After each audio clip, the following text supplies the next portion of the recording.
É hora do culto. Capítulo 51. Preservação da vida.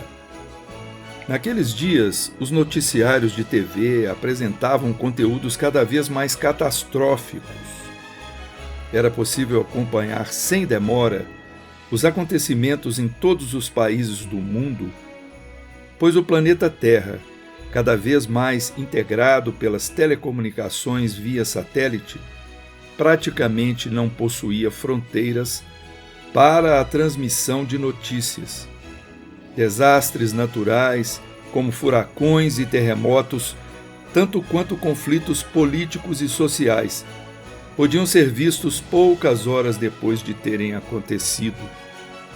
Um tipo de reportagem que, em especial, chamava a atenção de Rosiane eram aquelas que mencionavam os homens-bomba, termo usado para definir os terroristas que atavam explosivos aos seus próprios corpos e os detonavam em locais por eles escolhidos com o intuito de matar certas pessoas. "Mãe", perguntou a menina, "esses homens-bomba matam a si mesmos para poder matar os outros. Que coisa horrível! Por que fazem isso?" Filha, acho que a palavra mais apropriada para explicar uma atitude dessas é ignorância. Completo desconhecimento ou equívoco de interpretação do que seja Deus e a sua lei. "Explique-nos melhor, por favor", pediu o irmão. Tirar intencionalmente a própria vida é suicídio, uma das faltas mais graves contra a lei de Deus. Que dizer então de fazê-lo com o objetivo de matar outras pessoas? A coisa fica muito mais complicada, não é? Suicídio e assassinato ao mesmo tempo. Em geral, os homens ou mulheres que se sujeitam a isso o fazem em prol do que acreditam ser uma causa nobre, patriotismo, motivo político ou religioso. Creem que o seu Deus ficará satisfeito e que os receberá com glórias, mas nada disso ocorre. "Como fica a situação espiritual?", indagou novamente a menina. Silvio, que a tudo escutava, explicou. "Antes de mais nada, vamos falar genericamente sobre o suicídio. A maioria dos suicidas são pessoas que experimentam profundos desapontamentos motivados por grandes perdas materiais, romances frustrados, enfermidades, etc. Ao tentarem escapar do problema, julgam que, ao morrerem, se verão livres dos problemas, sem qualquer consequência negativa. A crença de que temos uma só existência fortalece o materialismo e as ideias suicidas. Sendo assim, interromper a vida em situações de desespero parece a melhor alternativa, pois julgam que não mais terão de enfrentar as dificuldades porque passam no momento. Pergunto, meus filhos, onde é que essas pessoas se enganam?"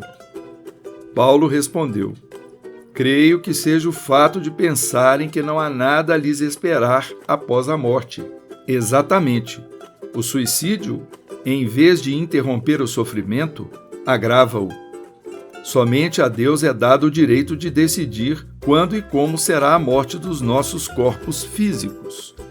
O suicida endivida-se enormemente perante a lei e transfere-se para o plano espiritual em condições extremamente desfavoráveis. Passa a habitar regiões de grande sofrimento, onde normalmente despende muito tempo até que consiga se libertar." "E quando a pessoa se mata sem querer?", indagou Rose. "Digamos, por exemplo, que tomou um veneno achando que era outra coisa." "A lei é justa. Se não houve intenção, não é suicídio. Por outro lado, há os chamados suicídios lentos.